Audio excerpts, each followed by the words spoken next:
Bienvenidos al aula virtual de Metrical, Metrología y Calidad.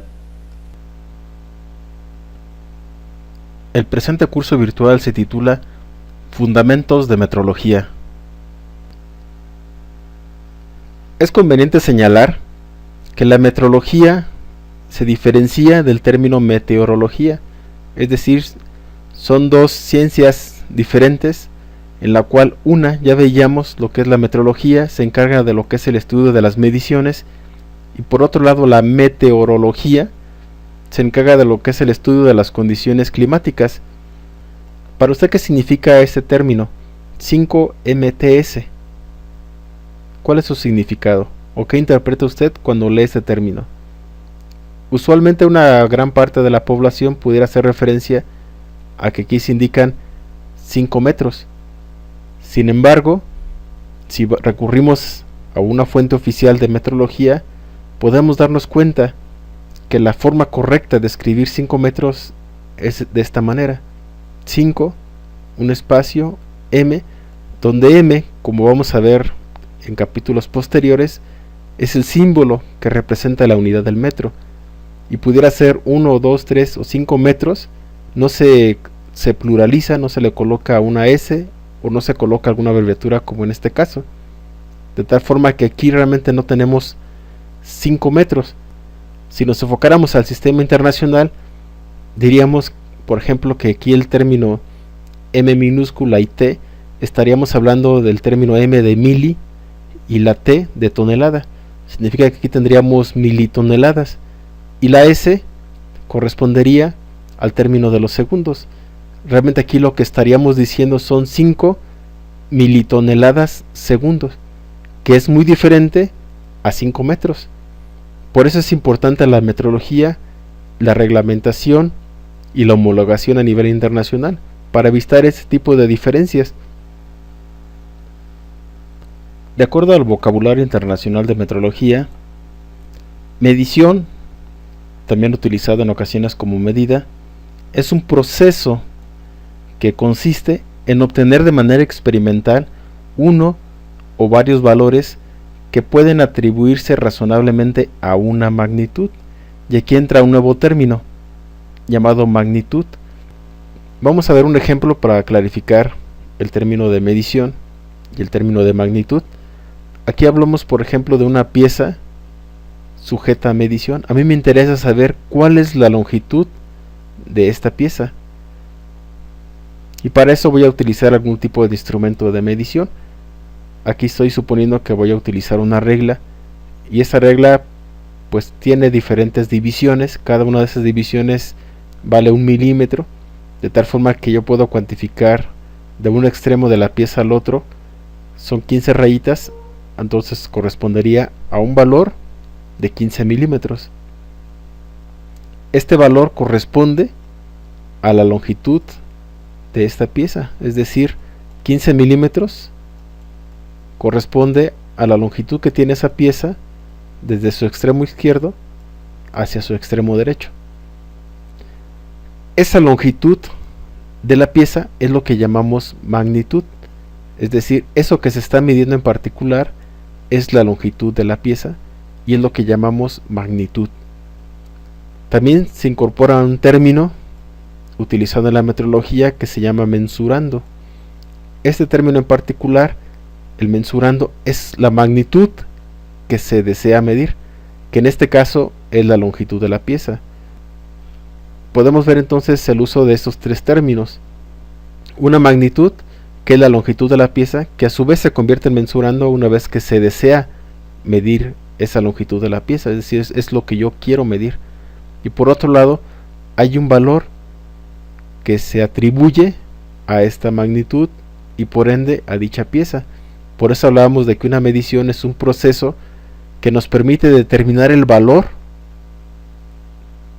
que se atribuye razonablemente a una magnitud.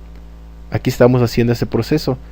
Determinamos a través de una medición experimental el valor que corresponde a una magnitud, y esa magnitud a su vez corresponde a una característica en particular de esta pieza. Cuando la longitud de la pieza es aquello que deseamos medir, a esa magnitud en particular le llamamos mensurando. Al valor numérico más la unidad de medida que acompaña a dicho valor numérico le vamos a llamar el valor de la magnitud. Este resultado en particular es lo que mide o es lo que vale dicha magnitud. Y aquí vamos a incorporar otro término que es común en el área de la metrología, que le llamamos incertidumbre de la medición. ¿Qué es la incertidumbre de la medición? En el 6º capítulo vamos a abordar de manera detallada ese término de incertidumbre de la medición, ya que pues involucra diferentes factores que pues ameritan un tema completo para tratarse. En este caso hablamos de que una incertidumbre de la medición es la duda que tenemos en relación a que también llevamos a cabo este proceso de medición.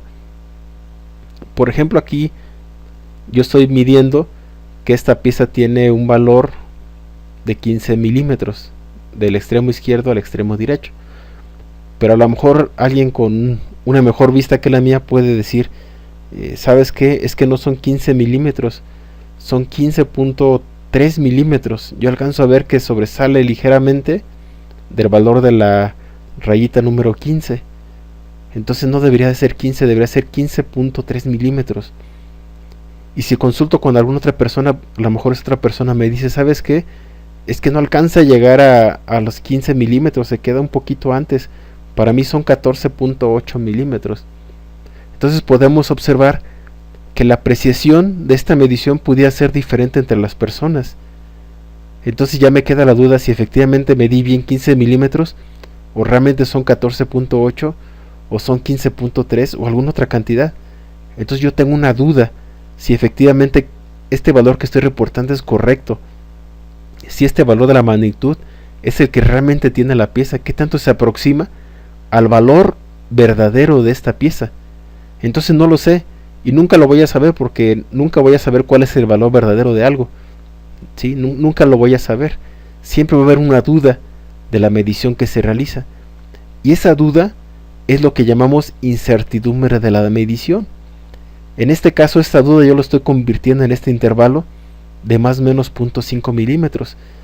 Es decir, yo estoy midiendo la longitud de esta pieza y estoy diciendo que mide 15 milímetros, pero como no estoy seguro si efectivamente son 15 milímetros, para tener más certeza de eso que estoy haciendo, yo voy a reportar 15 milímetros más o menos 0.5 milímetros.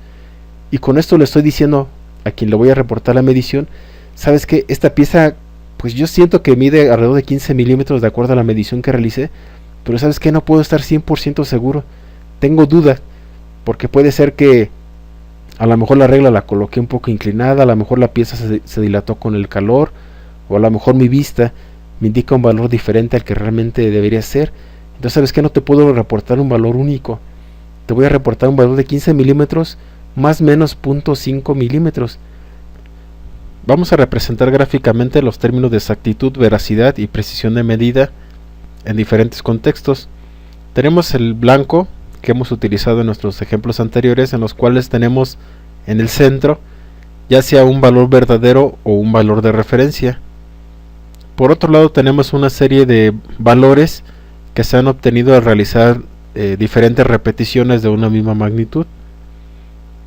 Este punto, por ejemplo, hablamos de que tiene una exactitud baja. Es un punto medido que está muy alejado del valor verdadero en este caso, y por lo tanto hablamos de que tiene una exactitud baja porque está muy alejado del valor verdadero. La media de los valores medidos se puede decir que tiene una veracidad baja, tomando en consideración que se hubieran desarrollado infinito número de repeticiones. Podemos observar que la separación entre la media y el valor de referencia en este caso está muy alejado, por lo tanto tenemos una veracidad baja. Y en el sentido de la precisión, tenemos que los puntos están alejados de la media, por lo tanto se dice que tiene una precisión baja. Significa también esto que tiene una dispersión alta, es decir, los datos están muy dispersos. Entonces este es un esquema en el cual tenemos una exactitud baja, ya que el valor medido se aleja mucho del valor verdadero, una veracidad baja, ya que la media de los valores medidos está alejado del valor verdadero, y una precisión también baja, ya que la dispersión de los datos es muy alta, es decir, están muy separados entre sí. Ahora bien, así como vimos cuáles son las magnitudes de base del sistema internacional, vamos a listar cuáles son las unidades de base de dicho sistema internacional, y vamos a poder observar que por cada magnitud de base del sistema internacional le corresponde una unidad de base. Por ejemplo, para la magnitud de base de longitud le corresponde a la unidad de base el metro. Para el caso de la magnitud de base de masa le corresponde la unidad de base el kilogramo. Para el caso de la magnitud de base tiempo le corresponde la unidad de base segundo. Para el caso de la magnitud de base corriente eléctrica le corresponde la unidad de base ampere. Para el caso de la magnitud base temperatura termodinámica le corresponde el Kelvin. Para el caso de la magnitud de cantidad de sustancia le corresponde la unidad de mol. Y finalmente, para el caso de la magnitud de intensidad luminosa le corresponde la unidad de base de candela. Cada una de estas unidades de base tiene su correspondiente magnitud de base y también tiene su correspondiente símbolo que representa dicha unidad de base. Por ejemplo, en el caso del metro, el símbolo oficial que debe estarse utilizando es la M minúscula y no debe estar utilizándose la MT o la MTS, ya que esto es erróneo. En el caso del kilogramo se utiliza una K minúscula y una G como símbolo del kilogramo y no se utiliza una K mayúscula y G. Esto es erróneo, ya que la K mayúscula, como vamos a ver a continuación, corresponde al símbolo del Kelvin. En el caso del segundo se representa por una S minúscula y no se representa por una CG, como muchas de las veces lo vemos por ahí escrito, o SGS para pluralizar. Las unidades de medida no se pluralizan en sus símbolos. En el caso del ampere se representa a través de una A mayúscula. Aquí nada de representarlo con una MP, esto también es erróneo. Debe ser una A mayúscula, ya sea singular o plural, es decir, si es un ampere igual se representa con una A mayúscula, si son 5 ampere igual se representa con una A mayúscula. En el caso del Kelvin, como comentaba, se representa a través de una K mayúscula, y esta K mayúscula nunca va acompañada por el símbolo del grado, es decir, no es necesario que aparezca este símbolo de grado, ya que se menciona este tipo de unidad como Kelvin nada más. No se menciona como grado Kelvin, se menciona nada más Kelvin como la unidad de base del sistema internacional correspondiente a la magnitud de base de temperatura termodinámica. Y en el caso del mol se escribe exactamente igual como la unidad base, es decir, se representa a través de su misma simbología. Y en el caso de la candela se representa con una C minúscula y una D minúscula. Podemos observar entonces que para cada una de las unidades base del sistema internacional le corresponde un símbolo, y cada una de esas unidades de base se relaciona con una de las magnitudes base del sistema internacional. Podemos observar que cualquier otra unidad del sistema internacional que no se encuentre en esta lista de 7 unidades, de una u otra forma fue derivada de una o de varias de estas unidades, ya que estas son las unidades de base y que dan pie a lo que son las unidades derivadas. Es decir, esta es la raíz. Estas 7 unidades son la raíz de todas las demás unidades que forman parte del sistema internacional. Es conveniente utilizar en cuestión de horario el sistema de 24 horas, en lo cual se indican 2 dígitos para la hora, 2 para los minutos y 2 para los segundos. E intermedio se debe colocar el símbolo correcto de la unidad. Por ejemplo, para decir las 20 horas se coloca 20, un espacio, el símbolo de la hora, que es una H, espacio, y los minutos